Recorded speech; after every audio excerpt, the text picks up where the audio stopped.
سامعین و ناظرین کرام، السلام علیکم ورحمۃ اللہ وبرکاتہ۔ اللہ سورہ بقرہ آیت نمبر 97 سے شروع کریں گے، 97 نمبر۔ اعوذ باللہ من الشیطان الرجیم، بسم اللہ الرحمن الرحیم۔ قل من كان عدوا لجبريل فإنه نزله على قلبك بإذن الله مصدقا لما بين يديه وهدى وبشرى للمؤمنين۔ من كان عدوا لله وملائكته ورسله وجبريل وميكال فإن الله عدو للكافرين۔ وَلَقَدْ أَنزَلْنَا إِلَيْكَ آيَاتٍ بَيِّنَاتٍ وَمَا يَكْفُرُ بِهَا إِلَّا الْفَاسِقُونَ۔ أَوَكُلَّمَا عَاهَدُوا عَهْدًا نَبَذَهُ فَرِيقٌ مِّنْهُمْ بَلْ أَكْثَرُهُمْ لَا يُؤْمِنُونَ۔ وَلَمَّا جَاءَهُمْ رَسُولٌ مِّنْ عِندِ اللَّهِ مُصَدِّقٌ لِّمَا مَعَهُمْ نَبَذَ فَرِيقٌ مِّنَ الَّذِينَ أُوتُوا الْكِتَابَ كِتَابَ اللَّهِ وَرَاءَ ظُهُورِهِمْ كأنهم لا يعلمون۔ اللہ اکبر۔ قل من كان عدوا لجبریل، آپ ان سے کہہ دیجئے کہ جو ہے دشمن جبرائیل کا، فإنه نزله على قلبك بإذن اللہ، تو اس کی حقیقت یہ ہے کہ اس نے نازل کیا ہے اس کلام کو آپ کے دل پر اللہ کے حکم سے، مصدقاً، اور وہ جو کلام نازل کیا ہے وہ تصدیق کرتا ہے جو کلام اس سے پہلے جو اس سے پہلے آ چکے ہیں اس کی تصدیق کرتا ہے، وہ ہدم، اور اس میں ہدایت ہے، اور اس میں تو وہ ہے بشرا، خوشخبری ہے مومنوں کے لیے۔ من کان عدوا للہ، تو جو دشمن ہوگا اللہ کا اور اس کے فرشتوں کا، اس کے رسولوں کا، اور جبرائیل کا اور میکائیل کا، فإن اللہ عدو للکافرین، تو اللہ تعالیٰ کافروں کا دشمن ہے۔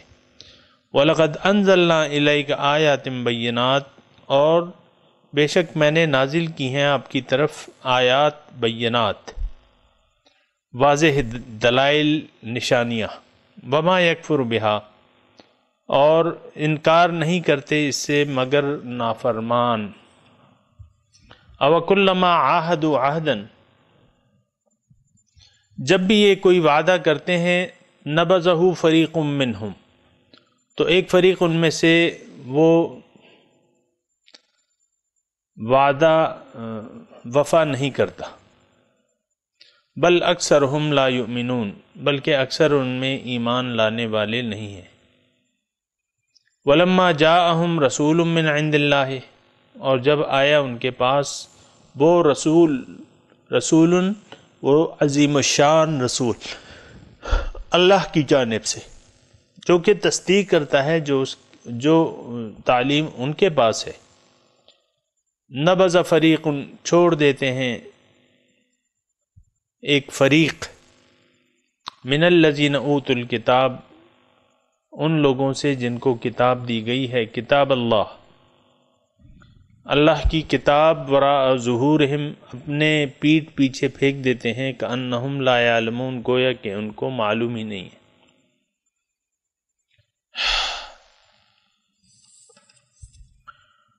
سامعین کرام، یہ جو آج ہم نے سبق پڑھا ہے، قل من کان عدوا لجبریل فإنہ نزلہ علی قلبک بإذن اللہ،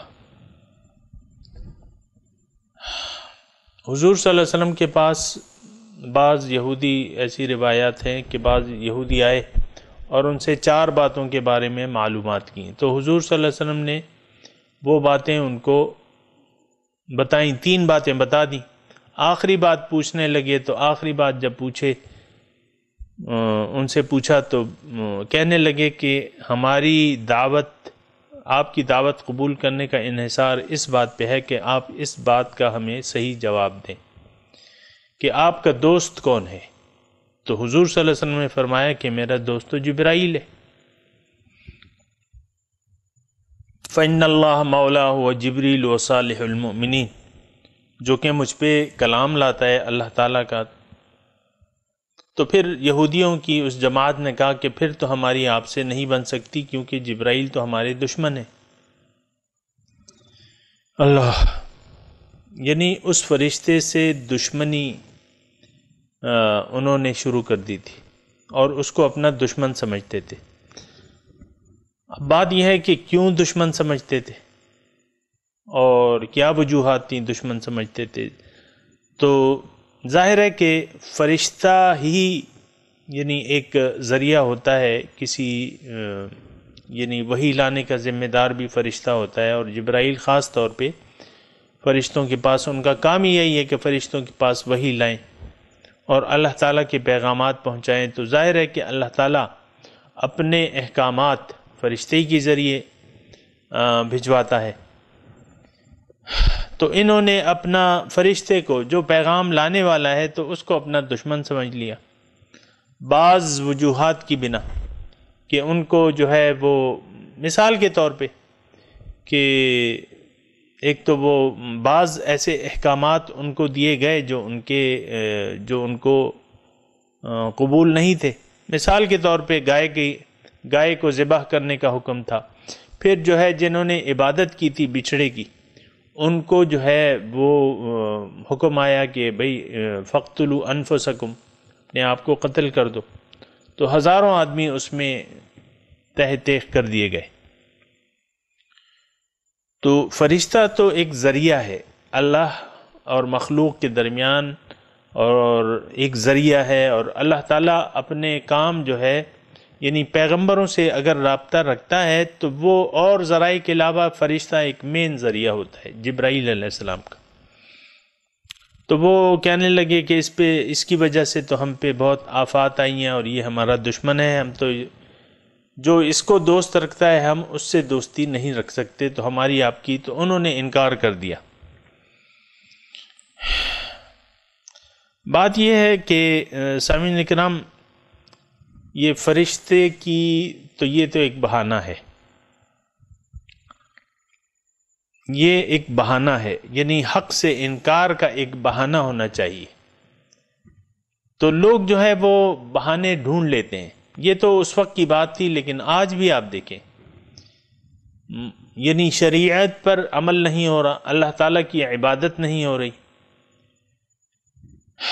اللہ تعالیٰ کے ساتھ شریک ٹھہرائے جا رہے ہیں، حضور صلی اللہ علیہ وسلم کی اتباع نہیں ہو رہا، تو اس میں لوگ جو ہے مختلف ہیلے بہانے بنا لیتے ہیں۔ اس کی وجہ کیا ہے کہ یہ بنیادی طور پہ تو وہی وجہ ہے جو میں نے آپ کو گزشتہ درس میں بتائی تھی، کہ انسان جب یہ فیصلہ کر لیتا ہے کہ میں نے تو دنیا کو ترجیح دینی ہے آخرت پر، اور دنیا ہی میرے محبوب اور میرے مقصود اور میرے معبود ہیں، یعنی میں تو اسی کا خیال رکھوں گا۔ جیسے کہ میں نے پچھلے درس میں اچھی طرح آپ کو وضاحت کی کہ 2 گروپ ہیں ہم میں، یعنی عام انسانوں میں، ایک وہ جو دنیا کو ترجیح دیتے ہیں اور ایک وہ جو آخرت کو ترجیح دیتے ہیں۔ اللہ تعالیٰ بھی یعنی ایسے ہی ہمیں ارشاد فرماتا ہے کہ منکم من یرید الدنیا ومنکم من یرید الآخرہ، تم میں سے بعض لوگ ایسے ہیں جو دنیا کے طالبان دنیا ہیں، اور بعض ایسے لوگ ہیں جو طالبان آخرت ہیں۔ تو سامعین کرام، یہ ایک بات یعنی اگر بنیادی بات اگر آپ نوٹ کر لیں تو امید ہے کہ قرآن کو سمجھنے میں آپ کے لیے اتنی مشکلات نہیں آئیں گی۔ ایک بنیادی بات جو ہے میں نے پہلے بھی بتائی تھی کہ ایک سینے میں 2 دل نہیں ہوتے، اللہ تعالیٰ نے ایک سینے میں، ایک جوف میں 2 دل نہیں بنائے، ایک دل ہے، یا تو آپ محبت رکھیں گے اللہ سے، اور اللہ تعالیٰ سے جو چیزیں تعلق رکھتی ہیں ان سے آپ محبت رکھیں گے۔ بنیادی طور پہ آپ کی محبت کس سے ہوگی؟ اللہ تعالیٰ سے ہوگی، اور پھر جو اس سے تعلق رکھتی ہیں وہ ان سے آپ اپنا تعلق جوڑیں گے۔ اگر ایسا نہ ہو تو پھر کیا ہوگا؟ پھر تو یہ ہوگا کہ ظاہر دنیا اگر مقصود بن گئی تو پھر یہ میں آپ کو کہتا رہتا ہوں کہ پھر جس کا مقصود دنیا اور ما فیہا ہو اس کا پھر دین سے واجبی سا رشتہ رہ جاتا ہے اور حقیقی رشتہ تعلق نہیں ہوتا۔ نہ اس کو اللہ تعالیٰ کی توحید کی ضرورت ہے جو طالب دنیا ہے۔ یہ بات اگر نوٹ کرتے ہیں آپ تو نوٹ کر لیں، یہ قرآن سے، یعنی میں آپ کو اس کے دلائل اور ثبوت دیتا رہتا ہوں، جو طالب دنیا ہے اور جس کا مقصود دنیا ہے اور ما فیہا ہے، تو اس کو پھر اللہ تعالیٰ کی توحید کی ضرورت نہیں ہے، اور نہ یہ توحید رکھ سکتا ہے۔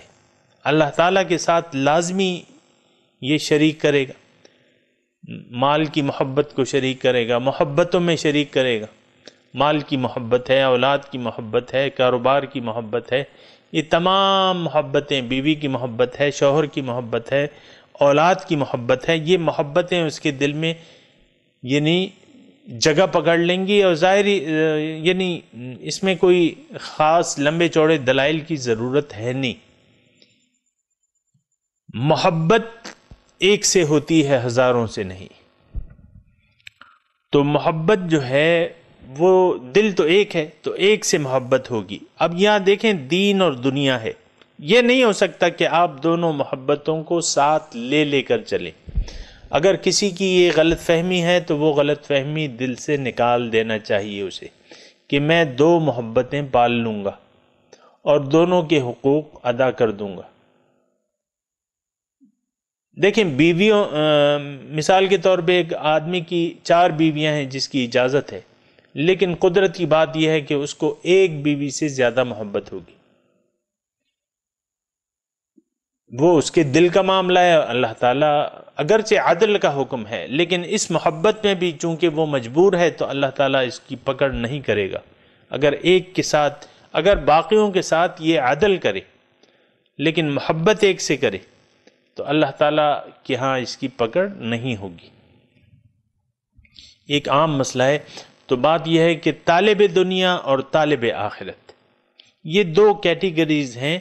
ہم نے تو کچھ ایسا روٹین بنائی ہوئی ہے، ہم کہتے ہیں کہ ہم تو دین بھی نہیں چھوڑ رہے اور دنیا کو بھی نہیں چھوڑتے، اپنے آپ کو غیر مسلم بھی نہیں کہلوانا چاہتے اور دنیا کو بھی چھوڑنے پہ تیار نہیں ہے۔ اور پھر وہی مثال ہو جاتی ہے کہ مثل الذین حملوا التوراۃ ثم لم يحملوها كمثل الحمار يحمل اسفارا بئس مثل القوم الذین کذبوا بآیات اللہ، کہ مثال ان لوگوں کی جن کو حامل کتاب بنایا گیا، پھر وہ کتاب کا بوجھ نہ اٹھا سکے، ثم لم يحملوها، ان کی مثال کی اس گدھے کی سی ہے جس پر کتابوں کا بوجھ لدا ہوا ہے، لیکن گدھا تو گدھا ہے۔ وہ پشتو میں ایک ہمارے شیخ ایک وہ کہتے تھے کہ اگر گدھا خانہ کعبے کا طواف کر لے تو وہ حاجی نہیں بن سکتا، گدھا خانہ کعبے کا طواف کر لے تو وہ حاجی نہیں بن سکتا، اس کو آپ حاجی نہیں کہہ سکتے، وہ گدھے کا گدھا ہی رہے گا۔ تو بات یہ ہے کہ ہماری مثال اس گدھے کی سی ہے جو جن پہ بوجھ لدا ہوا ہے۔ سامعین کرام، حقیقت یہ ہے کہ آج دین کا بوجھ، یعنی دین ایک بوجھ ہے، اگر آپ صحیح معنوں میں دیکھیں تو دین آج کل ایک بوجھ بن کے رہ گیا ہے۔ نہ اس کو ہم اپنے سر سے اس کا بوجھ اتار کے رکھ سکتے ہیں اور نہ اس کی حق ادا کر رہے ہیں۔ جو ذمہ داری اللہ تعالیٰ نے ہم پہ دی ہے، نہ تو اس کا حق ادا کر رہے ہیں اور نہ اس سے انکار کر سکتے ہیں کہ بھئی ہم تو مانتے ہی نہیں ہیں، ہم تو غیر مسلم ہیں، ہم تو ہندو ہیں، ہم تو یہودی ہیں، ہم تو عیسائی ہیں، ہم نہیں مانتے، یہ بھی نہیں کہتے۔ لیکن جو ذمہ داری ہے اس کا حق بھی نہیں ادا کر رہے۔ بات یہ ہے کہ یہ سوچنے کی بات ہے، قرآن پر سوچنا چاہیے، تدبر کرنا چاہیے کہ کیا آیا ہم وہ حق ادا کر رہے ہیں۔ تو حق بات یہ ہے کہ ہمارے سامنے یعنی اقامت دین کا فریضہ ہے۔ سامعین کرام، دین کو ہم نے قائم کرنا ہے، اللہ کی امداد کرنی ہے، رسول کی امداد کرنی ہے۔ اللہ تعالیٰ جو چاہتا ہے اس کے لیے ہم نے اپنی صلاحیتیں وقف کر دینی ہیں، یعنی یہ ہماری ذمہ داری ہے۔ حضور صلی اللہ علیہ وسلم جب تشریف لے گئے تو اب یہ ہماری ذمہ داری ہے۔ حضور ہمارے لیے نمونہ ہے، ہم دنیا کے لیے اب ایک نمونہ ہم نے بن کے دکھانا ہے۔ لِتَكُونُوا شُهَدَاءَ عَلَى النَّاسِ وَيَكُونَ الرَّسُولُ عَلَيْكُمْ شَهِيدًا، تاکہ رسول تمہارے لیے ایک نمونہ بن کے دکھائیں اور تم باقی دنیا کے لیے ایک نمونہ ہو۔ تو آج سچی بات آپ مجھے بتائیں کہ ہمارے سامنے کون رول ماڈل کہاں ہے؟ ہمارے سامنے امت میں ایک رول ماڈل ہونا چاہیے، ایک نمونہ ہونا چاہیے، تاکہ لوگ اس کو دیکھ کر اپنی زندگی سنواریں۔ ایسے نمونے کہاں ہیں؟ بات یہ ہے کہ ہم نے خود وہ ذمہ داری جو ہے اس کا حق نہیں ادا کیا، جو کہ ہم پہ ذمہ داری لاگو ہوتی ہے۔ یہ قرآن ہم مانتے تو ہیں لیکن اس کا حق نہیں ادا کرتے۔ باقی یہ باتیں تو خیر ہوتی رہیں گی، لیکن میں صرف جو نقطہ یہ کہہ رہا ہوں کہ یہود نے یعنی حق سے انکار کے مختلف بہانے تراش لیے تھے۔ اب یہ آج ہی مضمون کو دیکھ لیں کہ بھئی جبرائیل تو ہمارا دشمن ہے اور وہ جو اس کا دوست ہوگا ہم اس پہ ایمان نہیں لائیں گے۔ یعنی یہ ایک بہانہ جو ہے انہوں نے اپنے لیے تراش لیا، تو اس کی یہ وجہ نہیں ہے کہ وہ جبرائیل سے کچھ ان کی ذاتی مخاصمت ہے۔ جبرائیل تو حق لاتا ہے، اور کس کی طرف سے لاتا ہے؟ اللہ تعالیٰ کی طرف سے لاتا ہے۔ اس کا مطلب یہ آپ بالواسطہ اللہ تعالیٰ کے ساتھ دشمنی کر رہے ہیں، بالواسطہ فرشتوں کے ساتھ دشمنی کر رہے ہیں، بالواسطہ آپ رسول کو نہ مان کے اس کے ساتھ دشمنی کر رہے ہیں، جبرائیل اور میکائیل سے دشمنی کر رہے ہیں۔ جب آپ ان سے دشمنی کر رہے ہیں تو آپ یقین جانیں کہ اللہ تعالیٰ بھی آپ سے دوستی نہیں کر سکتا، وہ بھی آپ سے دشمنی کرے گا، کیونکہ جیسے کو تیسا، جیسی کرنی ویسے بھرنی۔ آپ نے اگر دشمنی کی راہ اختیار کر لی اللہ سے، فرشتوں سے، اس کے رسول سے، تو پھر آپ اللہ تعالیٰ کے دو دوست نہیں بن سکتے۔ اللہ تعالیٰ، آپ دشمن ہیں اللہ تعالیٰ کے، تو جب دشمن بن گئے تو سامعین کرام پھر آپ دیکھیں کہ اللہ تعالیٰ کسی سے دشمنی شروع کر دے تو پھر اس کا انجام کیا ہوگا یہ اچھی طرح جان لینا چاہیے۔ یعنی دیکھیں، دوستی اور دشمنی دو چیزیں ہیں۔ اگر آپ دوستی نہیں کر رہے اللہ تعالیٰ سے، اگر کر رہے ہیں تو پھر اس کے تمام متعلقات سے آپ کو دوستی کرنی چاہیے۔ اللہ سے اگر آپ کی دوستی ہے اور آپ یہ سمجھتے ہیں کہ ہم اللہ تعالیٰ کے محبوب ہیں، شان نزول کے حساب سے میں کہہ رہا ہوں، یہود کہتے تھے کہ ہم اللہ تعالیٰ کے محبوبان الہی ہیں، ہم محبوب ہیں اس کے۔ تو اگر ایسا ہے تو پھر تو اللہ تعالیٰ تم اللہ سے محبت کرتے ہو۔ دعوت تو وہ یہی کرتے تھے نا، گزشتہ سبق میں انہوں نے کہا تھا کہ بھئی ہمیں تو جنت چاہیے اور جنت ہمارا ٹھیکہ ہے۔ تو اگر اللہ تعالیٰ سے آپ دوستی کرتے ہیں تو پھر کیا ہوگا؟ پھر تو اللہ تعالیٰ سے جو چیزیں تعلق رکھتی ہیں ان سے بھی ان کا بھی آپ کو خیال رکھنا پڑے گا، ان سے دوستی کرنی پڑے گی، ان سے دشمنی کی نہ تو ضرورت ہے اور نہ کوئی جواز بنتا ہے کہ اللہ تعالیٰ سے جو چیزیں تعلق رکھتی ہیں ان سے آپ دشمنی شروع کر دیں، اللہ تعالیٰ سے دوستی اور اس سے جو چیزیں تعلق رکھتی ہیں اس سے آپ دشمنی، ایسا نہیں ہو سکتا۔ بنیادی طور پہ جو بات ہے وہ میں آپ کو بتا رہا ہوں کہ اصل جو چیز ہے وہ تو یہ ہے کہ ان کے دل میں دنیا کی محبت پڑی ہوئی تھی، اللہ تعالیٰ ان کا مقصود و مطلوب و محبوب نہیں تھا، اور دین اپنی کتاب جو ہے وہ ابھی ہم نے پڑھا ہے کہ نبذ فریق من الذین اوتوا الکتاب کتاب اللہ وراء ظہورہم، اپنی کتاب کو انہوں نے پیٹھ پیچھے پھینک دیا تھا،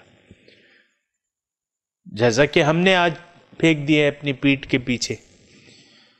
تو بنیادی طور پہ اگر یعنی یہ میں بات اس لیے کہہ رہا ہوں کہ ہم تو قرآن کے مطالب اور مفاہیم کو سمجھنے کی کوشش کر رہے ہیں۔ اب جبرائیل سے دشمنی کا کیا تصور ہے یا کیوں کرتے تھے؟ بنیادی طور پہ جو اللہ تعالیٰ ہمیں بتا رہے ہیں نا کہ فسق نافرمانی کی اگر آپ میں خوب پڑ گئی، اور وہ کیوں پڑے گی؟ جبکہ اللہ تعالیٰ آپ کا مقصود و محبوب نہ ہو۔ یہ اچھی طرح نوٹ کر لیں کہ بندہ نافرمان کس وقت بنتا ہے، اللہ تعالیٰ کے احکامات کی خلاف ورزی کس وقت کرتا ہے؟ جب کرتا ہے جبکہ اللہ تعالیٰ کی اہمیت، اس کے مقام کا اندازہ اسے نہیں ہوتا، اور نہ اللہ تعالیٰ اس کا مقصود و محبوب و مطلوب ہوتا ہے، تو اس وقت بندہ نافرمان بن جاتا ہے۔ یہ اچھی طرح ایک چھوٹی سی بات ہے، اگر آپ نوٹ کرتے ہیں تو نوٹ کر لیں کہ جو نافرمان ہیں، جو فاسق ہیں، وہ پھر احکام الہی سے انکار کریں گے، اس پر عمل کرنے سے انکار کریں گے، کتاب کو پیچھے پھینک دیں گے۔ یہ سارا مضمون بالکل یعنی جو ہم آیات پڑھ رہے ہیں ان میں یہ سارا مضمون بالکل واضح ہے۔ تو قل من کان عدوا لجبریل، آپ ان سے کہیے کہ جو دشمن ہوگا جبرائیل کا، تو جبرائیل کا کیا قصور ہے؟ فَإِنَّهُ نَزَّلَهُ عَلَىٰ قَلْبِكَ بِإِذْنِ اللَّهِ، جبرائیل تو اللہ تعالیٰ کے حکم سے وحی لے کے آتے ہیں، اور وہ وحی کوئی ایسی چیز نہیں ہے کہ جو ان کی تعلیم کے خلاف بات ہو رہی ہے اس میں، بلکہ ان کے دین کے جو اصول ہیں وہی میں بھی ہیں، توحید، رسالت، آخرت، ان تورات کا بھی یہی احکامات تھے کہ بھئی توحید کا اقرار کرو، اور آخرت کا اور رسالت کا، اور یہ جو کلام آ رہا ہے اس میں بھی یہی مضامین ہے۔ یہ تو دونوں یعنی ایڈیشن ہیں، قرآن، یہ ساری کتابیں جو ہیں قرآن کے جو ہیں وہ ایڈیشن ہیں۔ بنیادی طور پہ تو ایک ہی کتاب ہے، اللہ تعالیٰ کے قوانین ایک ہیں، عقیدہ ایک ہے، دین ایک ہے، آدم علیہ السلام کے زمانے سے لے کر اس وقت تک دین ایک ہی چلا آ رہا ہے، تو اس میں اختلاف کی کیا بات ہے؟ مانتے تو تم جب تمہاری کتاب کے خلاف یہ بات کتاب ہوتی، یہ تو تصدیق، یہ تو دونوں ایک ہی کتاب کے مختلف ایڈیشن ہیں۔ اور جبرائیل سے دشمنی کا کیا جواز ہے، اور اس میں کتنا قصور ہے، ان کا کتنا قصور ہے؟ فَإِنَّهُ نَزَّلَهُ عَلَىٰ قَلْبِكَ بِإِذْنِ اللَّهِ، جبرائیل نے اگر یہ کلام لا رہے ہیں حضور صلی اللہ علیہ وسلم پہ، تو وہ تو اللہ تعالیٰ کے حکم سے لا رہے ہیں۔ پھر اللہ تعالیٰ فرماتا ہے کہ من کان عدوا للہ، بات یہ ہے کہ جو بھی دشمن ہوگا یا دشمنی کرے گا اللہ سے اور اس کے فرشتوں سے اور اس کے رسولوں سے اور جبرائیل سے اور میکائیل سے، فإن اللہ عدو للکافرین، تو ٹھیک ہے وہ دشمنی کرے تو اللہ تعالیٰ بھی ان کا دشمن ہے، کافروں کا دشمن ہے۔ یہاں تھوڑا سا آپ پھر وہ نوٹ کر لیں کہ یہاں کافر کہا جا رہا ہے، یہود کو کافر کہا جا رہا ہے۔ وَلَقَدْ أَنزَلْنَا إِلَيْكَ آيَاتٍ بَيِّنَاتٍ، اور اے رسول صلی اللہ علیہ وسلم میں نے نازل کیے ہیں آپ پر آیات بینات۔ آیات بینات، ایک تو حضور صلی اللہ علیہ وسلم کی ذات خود بھی ایک دلیل تھی، ایک معجزہ تھی، دلیل تھی ان کی ذات جو ہے، پھر ان کے جو احکامات تھے یہ بالکل واضح تھے، اور یہ بھی دلائل تھے، قرآن خود ایک معجزہ ہے، ایک بہت بڑی دلیل ہے کہ یہ کلام اللہ تعالیٰ کی طرف سے ہے، اور یہ ثابت ہو چکا ہے، اور اس کا اقرار اس وقت کے مشرکین مکہ بھی کر چکے تھے. جیسا کہ میں نے آپ کو بتایا تھا کہ جو مقابلہ ہوا تھا تو اس میں انہوں نے اقرار کر لیا تھا، ایک بہادر نے بڑے دھڑلے سے لکھ دیا تھا کہ ما ھذا کلام البشر، یہ تو بشر کا کلام نہیں ہے. تو انزلنا الیک آیات بینات وما یکفر بها الا الفاسقون. اب اس سے انکار کون کرے گا؟ جو فاسق ہیں، جو نافرمان ہیں، جن کی ترجیح جو ہے دنیا ہے، جنہوں نے آخرت کے بدلے دنیا کی زندگی کو لے لیا ہے اور آخرت کو بیچ دیا ہے. اب ان کا حال کیا ہے؟ اللہ تعالیٰ ان کا حال کھل کے اوکلما عاہدوا عہدا نبذہ فریق منہم، جب یہ وعدہ کرتے ہیں تو پھر وعدہ خلافی کرتے ہیں. ان میں سے ایک فریق، ظاہر ہے کہ اگر بہت بری بھی قوم ہو تو کچھ اچھے لوگ ہوتے ہیں، لیکن وہ جو ہے وہ برائے نام ہوتے ہیں. بل اکثرہم لا یعلمون، اکثریت جو ہے وہ ایمان نہیں لاتی. وَلَمَّا جَاءَهُمْ رَسُولٌ مِّنْ عِنْدِ اللَّهِ، اور جب آیا ان کے پاس رسول اللہ تعالیٰ کی طرف سے، مُصَدِّقٌ لِّمَا مَعَهُمْ، وہ تصدیق کر رہا ہے. وہ رسول جو ہے وہ تو تصدیق کر رہا ہے جو تعلیم، جو کتاب ان کے پاس ہے، تورات مراد ہے.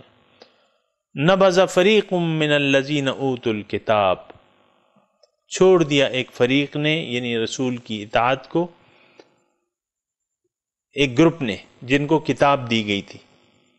کتاب اللہ وراء ظہورہم، اور اپنی کتاب کو بھی چھوڑ دیا. حالانکہ ان کی کتاب میں یعنی تمام علامات جو تھیں وہ موجود تھیں، اس کے باوجود آپ دیکھیں کتنے وہ سفاک ہو گئے تھے. سامعین کرام، یعنی آپ دیکھیں کہ دنیا جو ہے، اور یہ آپ اچھی طرح اندازہ لگا سکتے ہیں کہ آج بھی تقریباً یہ حال ہے. ایسی سفاکیت آج بھی موجود ہے کہ قرآن کو ہم نے اپنے پیٹھ پیچھے پھینک دیا ہے. وراء ظہورہم، اپنی پیٹھوں کے پیچھے کتاب اللہ. اور وہ مثال کے طور پہ میں آپ کو پیش کرتا ہوں، وہ سود کی حرمت کے بارے میں اللہ تعالیٰ کے احکامات بالکل واضح ہیں، اور اس میں کوئی دو رائے نہیں ہے کہ سود حرام ہے. لیکن آج مسلمان قوم من حیث القوم سود لینے اور دینے پر راضی ہے اور خوش ہوتی ہے، کوئی پرواہ نہیں ہے. یعنی کأنہم لا یعلمون، گویا کہ ان کو علم ہی نہیں ہے. ایسے یعنی سود ایسے مزے سے لیتے اور دیتے ہیں جیسے کہ ان کو پتہ ہی نہیں ہے. کأنہم لا یعلمون. بہرحال مضمون شروع ہے تو باقی جو ہے انشاءاللہ اگلے سبق میں اس پہ بات ہوگی. اور ابھی میں ایک حدیث شریف آپ کے سامنے پیش کرتا ہوں. وعنہ، صحابی ہیں، وہ روایت کرتے ہیں کہ حضرت حذیفہ رضی اللہ تعالی عنہ وہ کہتے ہیں میں نے سنا ہے سمعت رسول اللہ صلی اللہ علیہ وسلم یقول تعرض الفتن علی القلوب کالحصیر عودا عودا. فتنے جو ہیں دلوں پر نازل ہوتے ہیں پے در پے، جیسے کہ وہ کالحصیر کا مطلب یہ ہے کہ جیسے کہ چٹائی ہے، جیسے کہ وہ بنتی جاتی ہے، ایک جو تنکا ہے اس کے بعد دوسرا تنکا، اس کے بعد دوسرا تنکا، اسی طرح وہ. تو اس طرح جو ہے وہ فتنے جو ہیں تعرض پیش کیے جاتے ہیں. تعرض الفتن علی القلوب، قلوب کے سامنے، دلوں کے سامنے فتنے پیش کیے جاتے ہیں پے در پہ. فأی القلب اشربھا. تو اب پہلے تو میں تھوڑا سا اگر آپ کو ترجمہ بیان کر دوں اس کے بعد اس کے بارے میں. جس دل نے وہ فتنہ قبول کر لیا، نکتت فیہ نکتۃ سودا، تو اس دل پر ایک کالا داغ ہو جاتا ہے۔ وَأَيُّ الْقَلْبِ أَنْكَرَهَا نُكِتَتْ فِيهِ نُكْتَةٌ بَيْضَاء، جس نے وہ فتنہ اس سے انکار کر دیا تو اس کے دل پر ایک سفید داغ ہو جاتا ہے، یہاں تک کہ وہ دل جو ہے وہ بالکل صاف ہو جاتا ہے، سفید پتھر کی طرح۔ فلا تضرہ فتنۃ ما دامت السماوات والارض، اس کو اب کوئی چیز جو ہے وہ نقصان نہیں پہنچا سکتی جب تک زمین و آسمان ہے، مطلب یہ اب قلب سلیم بن گیا۔ والآخر، وہ جو دوسرا ہے جس نے اس فتنے کو قبول کر لیا، وہ کالے داغ لگ کے ایسے ہو جاتا ہے جیسے کہ کالی سراہی الٹی کی ہوئی۔ اور لا ینکرو منکرن، اب وہ جو ہے وہ برائی کو برا نہیں جانتی، الا ما اشرب من ہواہ، مگر وہ جو اس کی خواہشات میں آتا ہے وہ کرتی رہتی ہیں۔ تو یہ تو حدیث کے الفاظ تھے۔ اب تھوڑا آپ دیکھیں کہ اس کی کیا مطلب تشریح میں اگر ہم اس کا سوچنے کی کوشش کریں تو اس کا کیا مطلب ہے۔ اس میں حدیث میں بیان کیا گیا ہے کہ دلوں پہ فتنے پیش ہوتے رہتے ہیں۔ سامعین کرام، اتنی اگر ہم تھوڑا سا اس پہ سوچیں تو یہ سمجھنے کے لیے بات مشکل نہیں ہے۔ انسان یعنی ہم اصل میں تو روح ہیں، لیکن اس وقت ایک جسم کے اندر موجود ہے۔ ہماری ظاہری قالب جو ہے وہ مادی جسم ہے، پھر ہمارے پاس ایک نفس بھی ہے، اور جو نفس ہے تو وہ ان النفس لامارۃ بالسوء، نفس کی خاصیت یہ ہے جو کہ ہمارے پاس ہے ابتدائی حالت میں کہ وہ برائی پہ انسان کو آمادہ کرتا ہے۔ دیکھیں، نفس جو ہے تو وہ اس کا تعلق جو ہے آپ کے ظاہر سے ہے، اور جو عقل ہے وہ بھی ظاہر بین ہے، جو عقل ہے تو وہ بھی ظاہر بین ہے۔ اور تو جب آپ ٹھیک ہے، آپ اس وقت ایک روح ہیں، آپ کے پاس نفس بھی ہے اور یعنی جسمانی تقاضے بھی ہیں، پھر اس کے ساتھ جو ہے ساتھ ہی آپ کے ساتھ عقل بھی ہے۔ اللہ تعالیٰ نے آپ کو یہ نفس کا بڑا یعنی مضمون ایسا ہے کہ ذرا طویل ہے، اگر میں اس کو تفصیل سے بیان کروں تو اس میں وقت لگ جائے گا، لیکن میں اس وقت اپنی اس حدیث تک محدود رہتا ہوں۔ اور اس کا مطلب یہ ہے کہ انسان جب ظاہری حالت میں ہوتا ہے تو یہ ٹھیک ہے کہ اسلام دین فطرت ہے، اور ہر بچہ اسلام کی فطرت پہ پیدا ہوتا ہے، انسان کی فطرت نیک ہے، بری نہیں ہے، لیکن اس کے ساتھ ایک نفس لگا ہوا ہے، اس کے ساتھ ایک شیطان لگا ہوا ہے، اور نفس جو ہے وہ تو ظاہر کو دیکھتا ہے، ظاہر بین ہے، اور ظاہری کے پیچھے چلتا رہتا ہے، ظاہر کو چاہتا ہے۔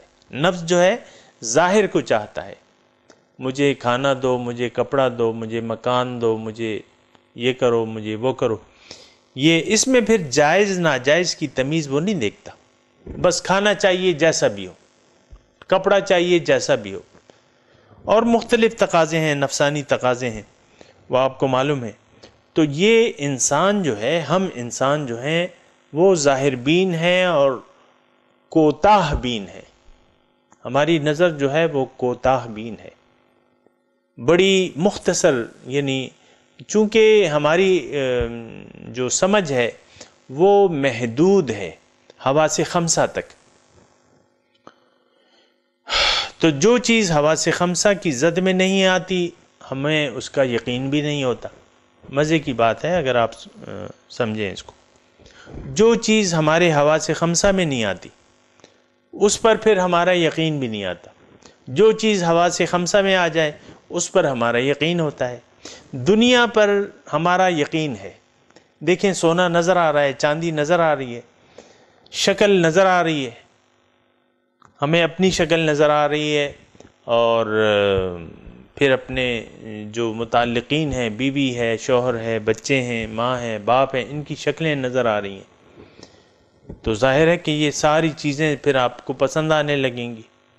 ماں باپ کے ساتھ آپ رہتے ہیں تو وہ آپ کو پسند آنے لگیں گے، شوہر بیوی رہتے ہیں تو ایک دوسرے سے محبت ہو جاتی ہے، بچے ہوتے ہیں تو ان سے، آپ کے بچے ہوتے ہیں ان سے محبت، یعنی انسان کوتاہ بین ہے، بڑی کوتاہ نظر ہے اس کی وجہ یہ ہے کہ اس کی سمجھ جو ہے وہ محدود ہے، لیکن اللہ تعالیٰ نے اسے عقل سے بھی نوازا ہے، یعنی نفس کے ساتھ عقل بھی ہے جو کہ اس کو ممتاز کرتی ہے۔ دیکھیں جب وہ یاد کریں، ہم سورہ بقرہ میں پڑھ رہے تھے، جب انسان کو اللہ تعالیٰ پیدا کر رہا تھا تو اس کی فضیلت جو تھی وہ کیا تھی؟ وہ علم کی بنیاد پہ تھی، عقل کی بنیاد پہ تھی اور علم کی بنیاد پہ تھی۔ فرشتوں سے اس کی فضیلت، وَعَلَّمَ آدَمَ الْأَسْمَاءَ كُلَّهَا ثُمَّ عَرَضَهُمْ عَلَى الْمَلَائِكَةِ قَالَ أَنبِئُونِي بِأَسْمَاءِ هَؤُلَاءِ إِن كُنتُمْ صَادِقِينَ قَالُوا لَا عِلْمَ لَنَا، فرشتوں نے کہا ہمیں تو معلوم نہیں۔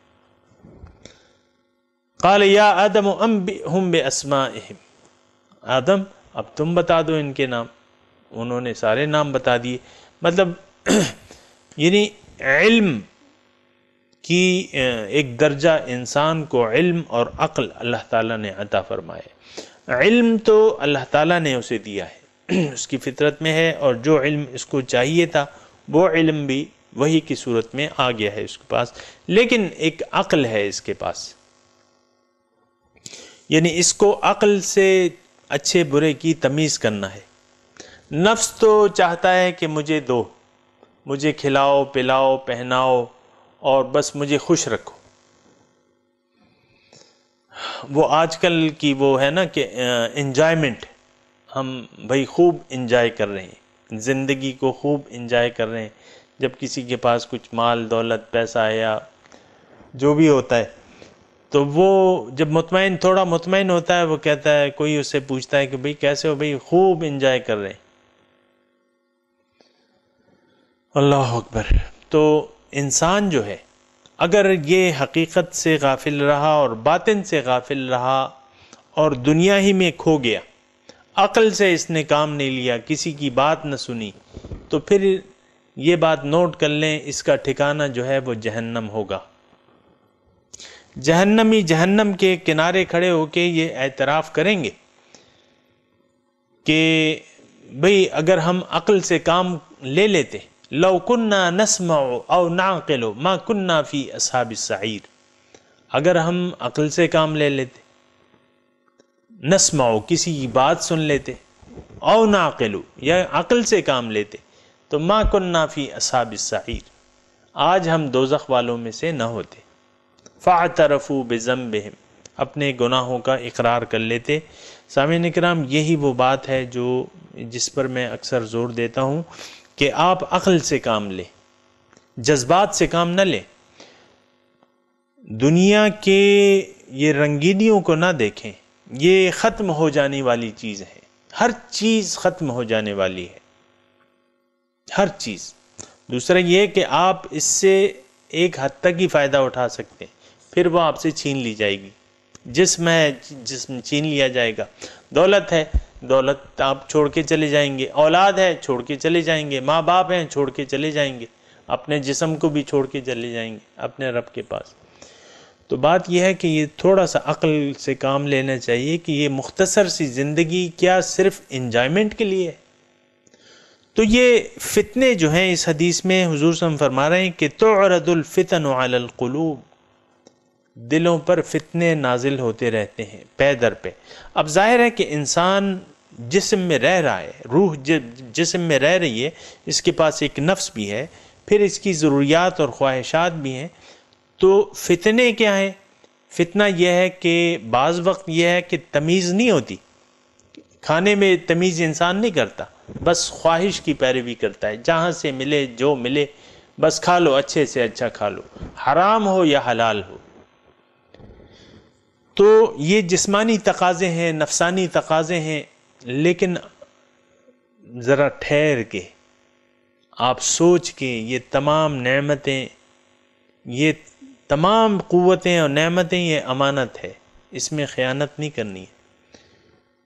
جو اپنے مقصود کو نہ سمجھے اور زندگی کا کوئی مقصد نہ بنائے، یہ ایک بات نوٹ کر لیں، اس کی زندگی جو ہے بے مقصد گزرے گی، کیونکہ دنیا تو کوئی مقصود ہے نہیں، کیونکہ دنیا تو چھن جانے والی چیز ہے، یہ چھین لی جائے گی، ساری نعمتیں جو اللہ تعالیٰ نے آپ کو دی ہیں یہ چھین لی جائیں گی۔ ثم ردوا الی اللہ مولاہم الحق، جو مولا حق ہے اس کے پاس یہ واپس کر دیے جائیں گے۔ تو فتنے جو ہیں، اب بات میں تھوڑی سی مختصر کرتا ہوں۔ ہم ہیں، انسان ہیں، ہمیں سوچنا چاہیے کہ ہم نے کیا کرنا ہے۔ بعض وقت جو نفس چاہتا ہے وہ انسان کو گمراہی کی طرف لے جاتا ہے۔ ان النفس لامارۃ بالسوء، قرآن کے الفاظ ہیں۔ نفس جو ہے انسان کو گمراہی کی طرف لے جاتا ہے، برائی کی طرف لے جاتا ہے۔ تو یہ چیزیں آپ کے سامنے فتنے پیش ہوں گے، آپ جوان ہیں، آپ کے سامنے مختلف فتنے ہیں، کوئی شکل پسند آ رہی ہے آپ کو، کبھی جی چاہ رہا ہے کہ کوئی انجوائمنٹ کر لیں، کہیں سیر پہ نکل جائیں، کہیں لوڈو کھیل لیں، کہیں کچھ کر لیں، کہیں ہوٹنگ کر لیں، یہ کر لیں وہ کر لیں۔ تو یہ چیزیں جو ہیں یہ تو آپ کے سامنے پیش آئیں گی، یہ فتنے ہیں۔ تو اس کا کیا مطلب، اس کا جب فتنہ آئے، کوئی خواہش نفسانی آئے، تو آپ کو ذرا سوچ لینا چاہیے کہ میں نے کیا کرنا ہے، کیا ہونا چاہیے، کیا کرنا چاہیے، اللہ تعالیٰ کی رضا اس بارے میں کیا کہتی ہے، رسول صلی اللہ علیہ وسلم کا طریقہ کار کیا کہتا ہے۔ تو جس نے فَأَيُّ الْقَلْبِ أُشْرِبُهَا، جس نے اس فتنے کو، فتنے سے مراد میرے یہ ہے کہ اللہ کی رضا کے خلاف نفس نے کوئی خواہش پیش کی آپ کو، آپ نے اسے مان لیا، چھوڑو جی دیکھیں گے، دیکھا جائے گا، ابھی تو بڑے دن ہیں اور زندگی باقی ہے، اور کھاؤ پیو، کھا لے پی لے جی لے نا۔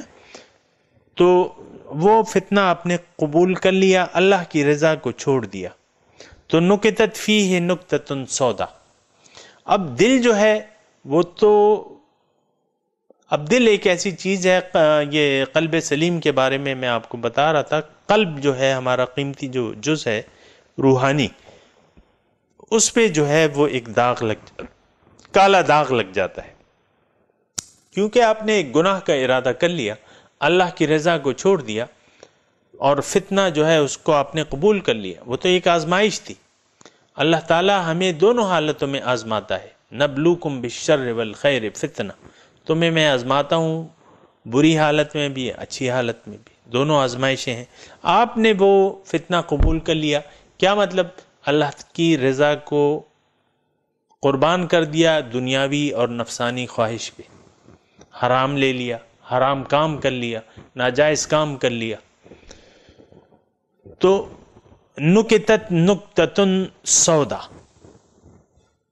یہ آپ نہ سمجھے کہ آپ کو کسی نے دیکھا نہیں تو آپ کے دل پہ اس کا اثر نہیں ہوگا، آپ نے برائی تنہائی میں کر لی، نہیں، آپ کے دل پر تمام اعمال کا، اچھے ہیں یا برے ہیں، اس کا اثرات ہوتے ہیں۔ یہ ایک بات نوٹ کر لیں آپ، داغ کے بغیر دل نہیں رہ سکتا، داغ لگیں گے، یا سفید یا کالے۔ اور وَأَيُّ الْقَلْبِ أُنْكِرُهَا، اور جس دل نے وہ فتنہ اس سے انکار کر دیا، نُکِتَتْ فِيهِ نُکْتَةٌ بَیْضَاء، اس پہ پھر سفید داغ لگ جائے گا۔ تو یہ میں کہہ رہا ہوں سامعین کرام، داغ تو لگتے ہیں، داغ تو لگنے ہیں، آپ نے جو عمل بھی کرنا ہے اس کا ایک داغ لگنا ہے، خواہ وہ سفید ہو خواہ وہ کالا ہو۔ داغ لگنے لازمی ہیں. ہم تو غافل ہیں نا، اور نہ اس طرف ہم متوجہ ہیں. ہر عمل، آپ کا ہر عمل، اس کا ایک اثر ہوتا ہے آپ کے قلب پر. تو جب کالے داغ لگنے شروع ہو جائیں، آپ نے زندگی کا مقصد ہی طے نہیں کیا، تو ظاہر ہے کہ پھر آپ سے اچھائی کی توقع مشکل ہے. پھر داغ جو ہیں وہ لگتے جائیں گے، کالے داغ لگتے جائیں گے، یہاں تک کہ دل کالا سیاہ ہو جائے گا. اور ایسی حالت کو یہاں تو اس سے تشبیہ دی گئی ہے کہ ایک الٹا گھڑا، کالا الٹا گھڑا یا سراہی، جس میں کوئی وَلَا يُنْكِرُ إِلَّا مَا أُشْرِبَ مِنْ هَوَاهُ، یہ کوئی کسی چیز کو یہ نہیں پہچانے گا، کسی برائی کو رد نہیں کرے گا، بس خواہشات نفس کے راستے پر چلتا رہے گا. تو دیکھیں، سراہی تو ہوتی ہے پانی کے لیے، پانی سے فائدہ انسان اٹھاتا ہے. دل تو ہے کہ اس میں آپ اچھائیاں بھریں اور تاکہ اس کے اثرات ہوں، لیکن اگر آپ خواہشات نفسانی پر چلتے رہے تو پھر کالے داغ لگ جائیں گے، لگتے رہیں گے. ایسی کیفیت آ جائے گی کہ وہ دل ناقابل اصلاح ہو جائے گا. قرآن کی زبان میں سامعین کرام اللہ تعالیٰ فرماتے ہیں کَلَّا بَرَّانَ عَلَىٰ قُلُوبِهِمْ مَا كَانُوا يَكْسِبُونَ، ان کے دلوں پر زنگ چڑھ گیا ہے بسبب ان اعمال کے جو وہ کرتے رہے. کَلَّا بَرَّانَ عَلَىٰ قُلُوبِهِمْ مَا كَانُوا يَكْسِبُونَ، ان کے دلوں پر زنگ چڑھ چکا ہے. فی قلوبہم مرض، ان کے دلوں میں مرض ہے. فزادہم اللہ مرضا، اللہ تعالیٰ نے ان کے مرض کو، ظاہر ہے کہ وہ خیال نہیں رکھتے تو بیماری بڑھ جائے گی. تو یہ اس چیز سے غافل نہیں ہونا چاہیے. فتنے، اب ظاہر ہے کہ آپ جب تک دنیا میں وقت گزار رہے ہیں آپ کے پاس مختلف چیزیں، نفسانی خواہشات آپ کے سامنے پیش ہوتی رہیں گی. تو اگر آپ نے اس کو قبول کرتے رہے، آپ کا داغ کالا کالا کالا کالا، آپ کو تو پتہ نہیں چلتا. آپ کا اکثر میں نے دیکھا ہے کہ لوگ کہتے ہیں یار ہم تو ٹھیک ہے، ہمیں کیا ہے، کسی کو تکلیف نہ دو، کسی کا مال نہ کھاؤ، کوئی بات نہیں اگر نماز نہیں پڑھی، کوئی بات نہیں روزہ نہ رکھا، اور چلو روزے رکھ لیے، نماز پڑھ لی، اس کے علاوہ کوئی نہیں. دین تو یعنی صرف نماز روزہ تو دین نہیں ہے. نماز روزہ صرف جو ہے وہ دین نہیں ہے. اگرچہ دین کی بنیاد ہے، لیکن بنیاد پہ تو عمارت ہوتی ہے، عمارت نہیں ہے تو بنیادیں کس کام کی. اچھا، اب وہ دل، وہ انسان جس نے اس نفس سے انکار کر دیا، وَأَيُّ الْقَلْبِ أُنْكِرُهَا نَكِتَتْ فِيهِ نُكْتَةٌ بَيْضَاء، اس کے دل پر سفید داغ، یعنی اللہ کی ایک خواہش نفس پیش ہوئی. دیکھیں خواہش نفس کے الفاظ آئے ہیں إِلَّا مَا أُشْرِبَ مِنْ هَوَاهُ، جو اس کی خواہشات ہیں اس پر وہ چلتا ہے. لیکن جو شخص خواہشات نفسانی پر نہیں چلتا، اللہ کے راستے پر چلتا ہے، رسول کے طریقوں کے مطابق چلتا ہے، تو اس کا دل جو ہے سفید داغ پڑتے رہتے ہیں یہاں تک کہ بالکل سفید ہو جاتا ہے.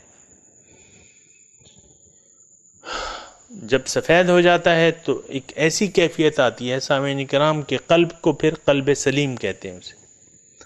تو قلب فلا تضرہ فتنۃ ما دامت السماوات والارض، پھر اس کو کوئی فتنہ نقصان نہیں پہنچا سکتا. اس کا مطلب یہ ہے کہ انسان کی اصلاح ہو جاتی ہے، انسان قابل اصلاح ہے. جب وہ تصحیح کا راستہ اختیار کر لیتا ہے، پیغمبر کی پیروی شروع کر دیتا ہے، تو اس کی اصلاح ہوتی رہتی ہے، اور یہاں تک نوبت آتی ہے کہ اس کا دل جو ہے بالکل صاف ہو جاتا ہے، چمک جاتا ہے. یہ تو مضمون، پورا مضمون ہے، پھر کسی وقت انشاءاللہ بیان کریں گے. تو دل بالکل صاف ہو جاتا ہے. تو اب یہ ہے نا کہ وہ قلب سلیم بن گیا ہے.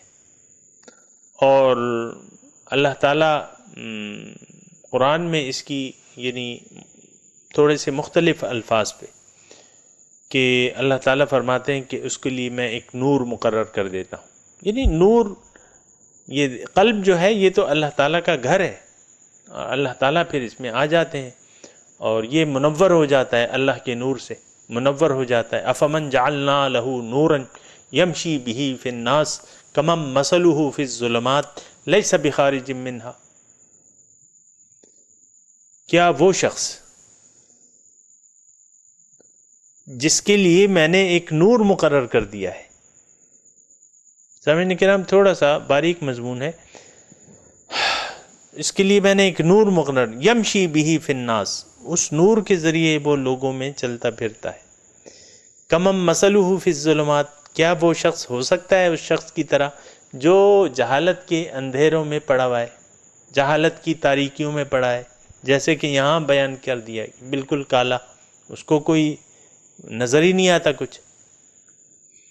یہ اور مثالیں بھی، یعنی یہ حدیث جو ہے بالکل ایسی ہے کہ بالکل پرفیکٹ ہے، اور قرآن میں جو ہے اس کی کافی مثالیں بیان ہو رہی ہیں۔ اس وقت میرے پاس وقت کم ہے، صرف آیت پڑھ دیتا ہوں۔ او کا ظلمات فی بحر لجی یغشاہ موج من فوقہ موج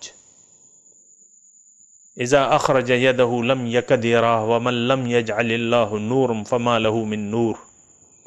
سورہ نور میں یہ مضمون ہے، یا سورہ نور میں ہے میرے خیال سے۔ او کما قال اللہ تعالی، وہ پھر انسان جو ہے وہ پھر ظلمات میں پڑ جاتا ہے۔ تو بہرحال حدیث کا خلاصہ یہ ہے کہ جو بھی، یعنی دیکھیں یہ اس وقت تک حالات نہیں سدھر سکتے جب تک آپ زندگی کا ایک مقصود نہ بنا لیں، نیت صحیح نہ کر لیں۔ اگر آپ نے زندگی کی نیت صحیح کر لی پھر اعمال آپ سے صحیح صادر ہوں گے۔ اگر آپ کی زندگی کی کوئی نیت ہی نہیں ہے، اور نیت ہے تو ظاہر ہی ظاہر ہے، تو پھر خراب صورتحال، بد سے بدتر صورتحال ہوتی رہے گی۔ قرآن اس پر شاہد ہے، اس کو ہلکا نہ لیں مضمون کو، اور یہ تمام اثرات ہمارے قلب پر ہوتے ہیں۔ ہم جو کچھ سوچتے ہیں، جو کچھ کرتے ہیں، تمام اثرات ہمارے قلب پر ہوتے ہیں۔ وآخر دعوانا ان الحمد للہ رب العالمین۔ السلام علیکم ورحمۃ اللہ وبرکاتہ۔